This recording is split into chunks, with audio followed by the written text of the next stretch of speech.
시간 말씀 보겠습니다. 사도행전 2장 1절에서 13절입니다. 신약 188쪽입니다.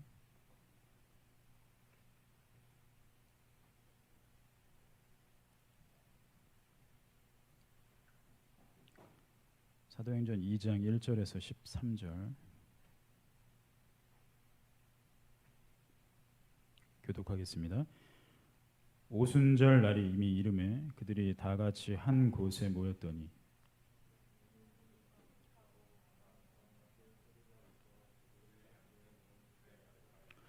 마치 불의 혀처럼 갈라지는 것들이 그들에게 보여 각 사람 위에 하나씩 임하여 있더니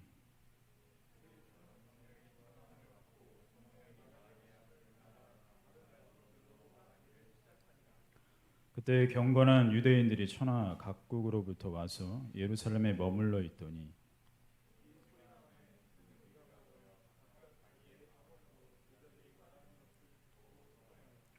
다 놀라 신기하게 여겨 이르되 보라 이 말하는 사람들이 다 갈릴리 사람이 아니냐.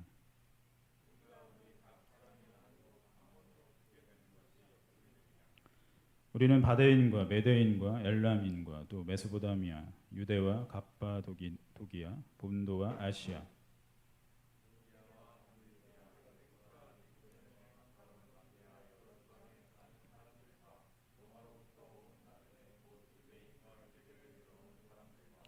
브레데인과 아라비아인들이라. 우리가 다 우리의 각 언어로 하나님의 큰 일을 말함을 듣는도다 하고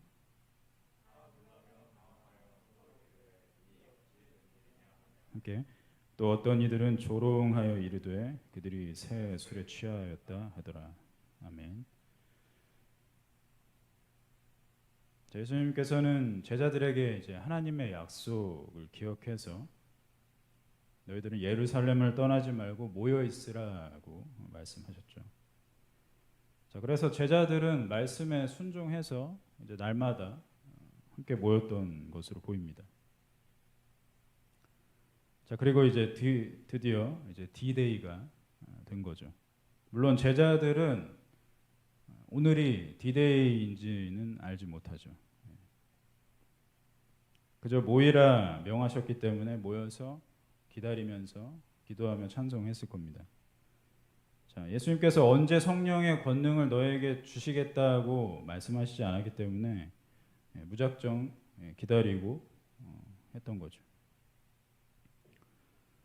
1장 마지막 부분을 보면 이제 제자들이 자신들의 수가 모자란 것을 채우죠. 마띠아를 저육보아서 얻었습니다. 그래서 이제 성령의 권능 받기를 기다리고 있었습니다. 자, 본문 1절을 보면 제자들은 말씀대로 다 같이 한 곳에 모여 있었습니다. 자, 여기 배경이 오순절인데 오순이란 말은 50번째라는 말이죠. 50이라는 숫자입니다. 50번째 날이 뭐냐면 이제 6월절이 지나고 첫 이제 안식일 그때로부터 계산을 해서 50일째 되는 날을 그들은 오순절로 지켰습니다. 그러니까 대략 예수님께서 십자가에 못 박히신 날부터 50일 정도가 지난 거죠. 하나님께서 오순절이기 때문에 이날 성령을 주시고자 했는지도 모르겠습니다. 정확히 알 수는 없지만 자, 이제 성령의 권능이 제자들에게 또 모인 무리에게 임하십니다. 누가가 그 장면을 매우 상세하게 전하고 있습니다. 우리 2절에서 4절인데요. 누가가 어떻게 묘사했는지 2절에서 4절 다시 한번 함께 읽어보겠습니다. 한 목소리로 시작.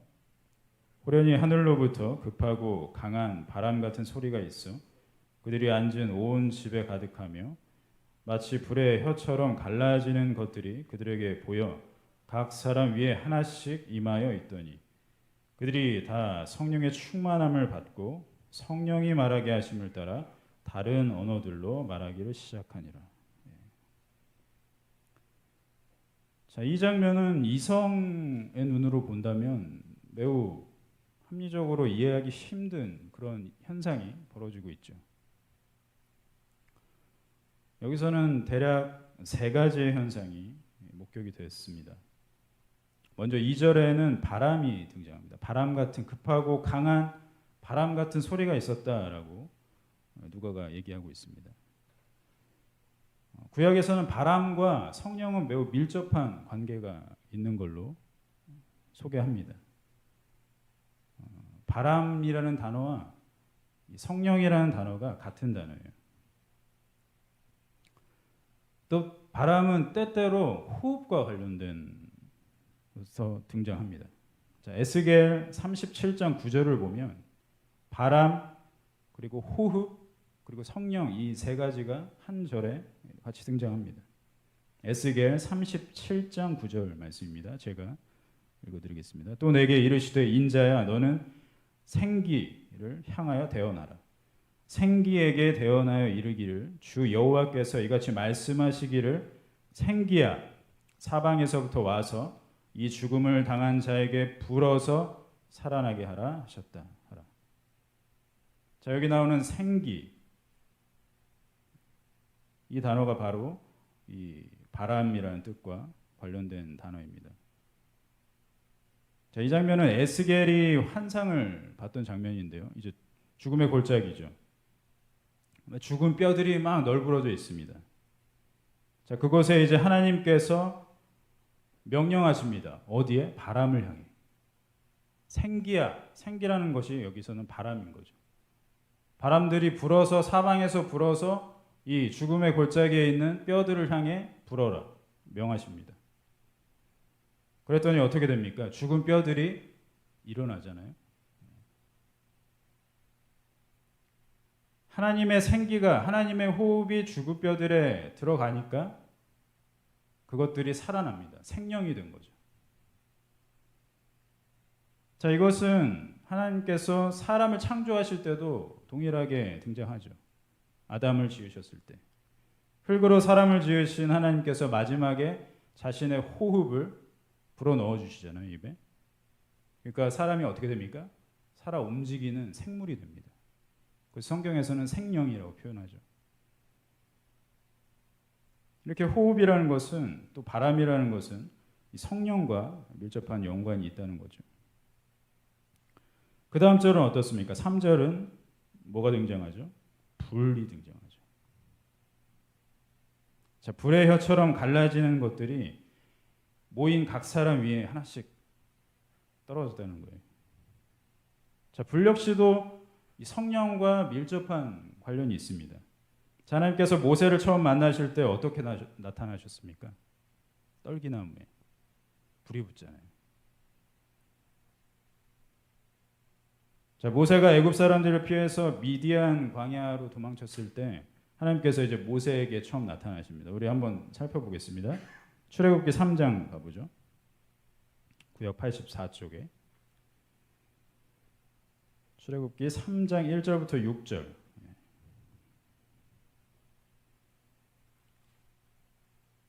3장 1절부터 6절. 6절이니까 교독하겠습니다. 모세가 그의 장인 미디안 제사장 이드로의 양떼를 치더니 그 떼를 광야 서쪽으로 인도하여 하나님의 산 호렙에 이르매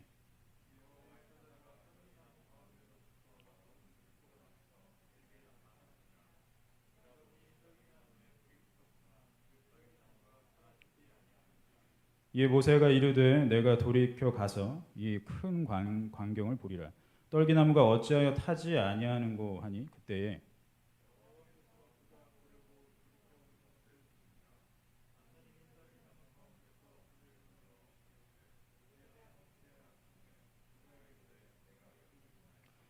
하나님이 이르시되 이리로 가까이 오지 말라. 내가 선 곳은 거룩한 땅이니 내 발에서 신을 벗으라.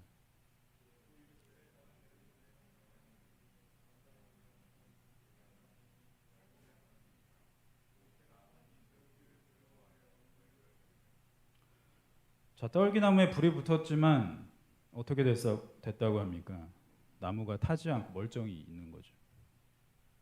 이상한 현상입니다. 자, 하나님께서 불로 임하시고 우리가 이 불로 임한 이 떨기나무에 임한 불이 하나님인 걸 어떻게 합니까? 하나님이 직접 소개하시잖아요. 6절에서 내가 하나님이다 라고 소개합니다. 직접. 그러니까 하나님의 성령이 여기에서는 뭘로 나타나신 거예요? 불로 모세에게 보이신 거죠.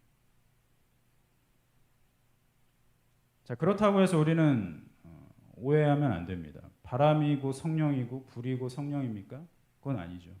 하나님이 나타나시는 거지.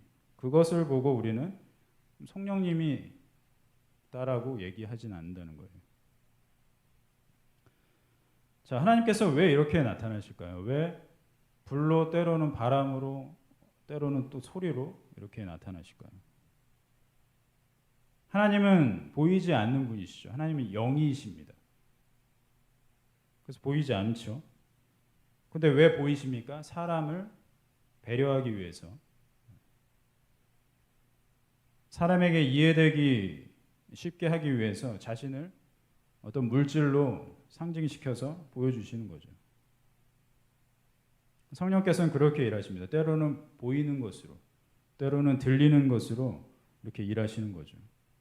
자, 출애굽해서 이 광야를 떠도는 생활했던 이스라엘에게 하나님께서 함께 하신다고 약속하시고 그들에게 나타나십니다. 우리 출애굽기 마지막 부분 한번 보죠. 40장 38절. 한 목소리로 읽어볼까요? 40장 38절 시작. 낮에는 여호와의 구름이 성막 위에 있고 밤에는 불이 그 구름 가운데에 있음을 이스라엘의 온 족속이 그 모든 행진하는 길에서 그들의 눈으로 보았더라. 아멘. 영이셔서 보이지 않는 하나님께서 어떻게 이스라엘과 함께 하시는 것을 보여주시겠습니까? 그들에게 가장 필요한 것으로, 낮에는 뜨거우니까 구름으로 가려주시고 밤에는 추우니까 사막이잖아요. 밤에는 영하로 떨어지는 그 기온에서 그들이 살 수 있도록 불로, 불기둥으로 함께 하신 거죠. 온전히 사람을 위해서 그렇게 하신다는 겁니다. 이렇게 보이지 않는 하나님께서 굳이 나타나셔서 함께 하신다는 것을 우리에게 드러내 주시는 것은 이게 바로 은혜죠. 자, 4절입니다. 4절에는 여기선 다른 언어들이라고 표현되는데 방언이죠. 우리가 아는. 자, 성령께서 이제 말하시게 합니다. 사람들을 각기 다 다른 언어들로. 성령께서 말씀하게 하시는 거죠. 그래서 방언 역시 성령께서 일하시는 방식의 한 종류입니다. 그런데 어떤 사람들은 이렇게 생각해요. 너 방언해? 방언 못하면 안 돼. 그럼 성령 못 받은 거야. 이렇게 얘기하는 사람들도 있습니다. 그러니까 방언을 성령을 받은, 그러니까 인격적으로 예수님을 만난 것으로 해석한다는 거예요. 그렇게 등식시킨다는 거죠. 방언을 해야만 성령을 체험한 거다. 성령을 만난 거다. 성령을 받은 거다라고. 맞는 얘기인가요? 여기 지금 앉아있는 분 중에 방언 하십니까? 저는 방언 못하거든요. 다 못하나요? 아, 하시나요? 네. 그렇잖아요. 하는 분도 있고 저처럼 하지 못하는 사람도 있습니다. 그러니까 성령께서 일하시는 한 방식이지 이것을 꼭 성령과 동등시키면 안 된다는 거예요.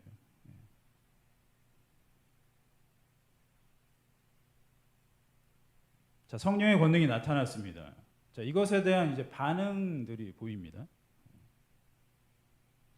여기서는 한 3가지 정도의 반응이 보이고 있어요. 첫 번째 반응은 제자들의 반응이죠. 제자들은 물론 알았을 겁니다. 이것이 성령께서 우리 가운데 일하시는 현상인 것을 제자들은 직감하고 그것을 받았을 것입니다. 자, 근데 또 한 무리가 있어요. 우리 12절. 12절 읽어볼까요? 시작. 다 놀라며, 예, 오늘 본문, 다 놀라며 당황하여 서로 이르되 이 어찌 된 일이냐 하며. 자, 이렇게 막 불이 내리고 바람이 불고 또 사람들이 막 알 수 없는 언어들로 막 얘기하니까 사람들이 이제 놀라는 사람들이 당연히 있었겠죠. 놀라지 않았던 사람이 있는 게 더 이상할 정도죠. 그들이 놀라고 당황해서 서로 야 이게 어찌된 일이냐 무슨 일이야 하면서 서로 수근수근 됩니다. 동요하는 거죠. 저는 이 입장에 선 사람들을 중립적인 사람들이라고 표현하고 싶습니다. 중립적인 거죠. 이 일에 대해서 어떤 판단은 아직 보류한 상태인 거예요. 그냥 이 일이 일어난 거에 대해서 그냥 당황하고 놀랐던 사람들입니다. 자, 그런데 마지막 한 부류가 더 있습니다. 13절입니다. 13절도 읽을게요. 시작. 또 어떤 이들은 조롱하여 이르되 그들이 새 술에 취하였다 하더라. 이런 일이 일어난 각 사람에게 일어났잖아요. 각 사람들에게 변화가 일어납니다. 막 방언을 하고 그랬더니 어떤 부류의 사람들은 이 현상을 보고 막 놀리는 거예요. 조롱했다는 겁니다. 아, 저들이 술에 취했으니까 저렇게 됐구나. 그러니까 그들의 변화를 술에 취한 것으로 그냥 치부해 버린 거죠. 특히 그들이 방언을 할 때 이런 반응을 극심하게 보였던 것 같습니다. 그러니까 성령의 권능이 임한 줄 모르는 거죠. 그렇기 때문에 술에 취했다고 오해하는 겁니다. 놀리고 조롱했습니다. 이런 일들은 우리가 예수님을 이제 우리의 구주로, 구원자로, 또 우리 인생에서 가장 중요하고 가치 있는 분으로 삼을 때 많이 당하는 일들이죠. 제가 처음 이제 교회를 다니고 예수님을 인격적으로 만나면서 저에게 급격한 변화가 생겼습니다.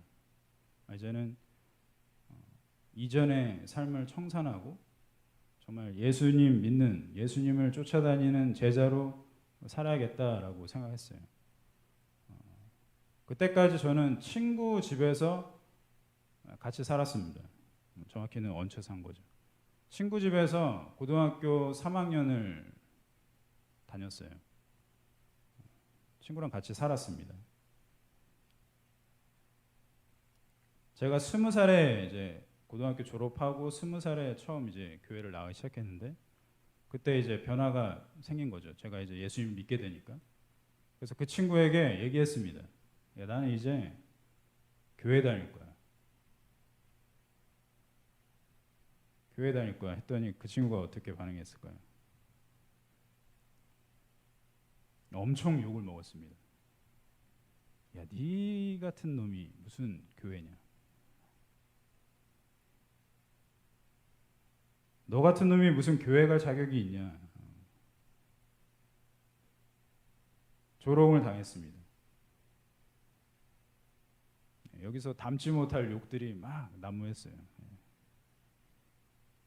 저는 되게 입이 거친 사람이었습니다. 친구랑 대화할 때도 욕을 섞지 않으면 대화가 안 될 정도의 그런 거친 언어를 했던 사람인데 그 친구한테 그대로 그걸 들었죠. 야, 너 같은 게 무슨 교회를 다니냐? 말도 안 된다.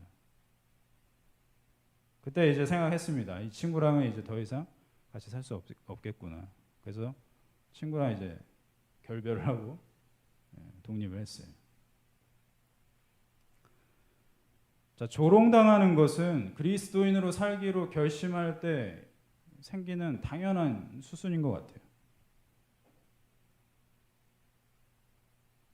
제가 예수님 믿고도 들었던 얘기가 너 참 교회 안 다니게 생겼다.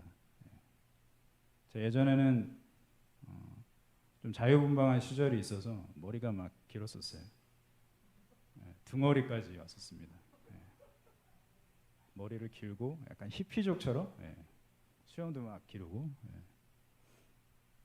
그때 한참 되게 많이 들었던 것 같아요. 참 술 잘 마시고 담배 피게 생겼는데 술도 안 마시고 담배도 안 피니까 심지어 교회를 다닌대.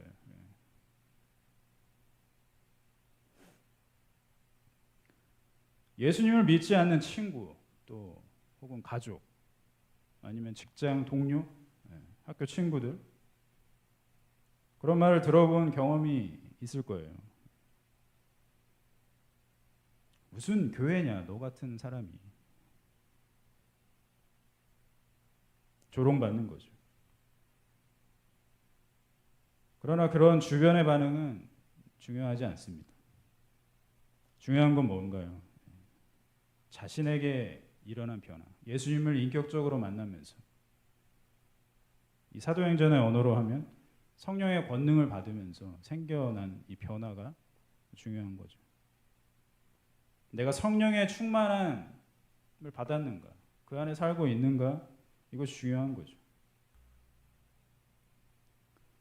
그리고 내가 그렇게 일하시는, 내 안에서 일하시는, 또 교회 안에서 일하시는, 또 온 우주에서 일하시는 이 성령의 일하심을 내가 보고 그것을 인정하는지, 성령님의 일하심이구나. 그리고 그것에 순종하는지 이것이 중요하다는 거죠. 우리가 자주 듣고 또 하는 말이 있죠. 어둠은 절대로 빛을 이길 수 없다. 아무리 칠흑 같은 어둠일지라도 작은 불빛에 밝혀지는 게 빛입니다. 아주 적은 양의 빛으로도 어둠을 물리칠 수 있습니다. 성령의 일하심이 이런 거예요. 성령의 충만함이 이런 겁니다. 각 사람에게 내리는 성령의 충만함은, 성령의 권능은 거부할 수 없는 겁니다. 하나님이 선택하신 자들에게 성령을 주신다는 것은 거부할 수 없는 거예요. 누구는 적게 성령을 받고 누구는 많게 성령을 받는다? 이것도 없는 거죠. 성령은 동일하게 일하시죠. 나는 성령을 조금 받은 것 같아? 저 사람은 성령을 많이 받은 것 같아? 이런 말들은 성립되지 않는다는 거죠. 성령의 충만함은 불의 여가 갈라지는 것 같이 각 사람에게 동일하게 일어난 현상이었습니다. 하나님의 약속을 기다리고 그래서 모여서 그 약속이 성취될 때까지 모여서 기다렸던 사람들은 하나같이 다 성령의 충만함을 받았습니다. 저는 우리 청년부가 그렇게 되기를 소망합니다. 각 사람들이 다 성령의 충만함을 받는, 성령의 권능을 받는, 예수님을 인격적으로 만나는 그런 청년부가 되기를 소망합니다. 그래서 우리 속사람이 진정으로 변하고 예수님의 증인된 자로 살 수 있는 그런 청년부가 되기를 소망합니다. 찬양팀 나와주시고요. 같이 한번 기도하겠습니다.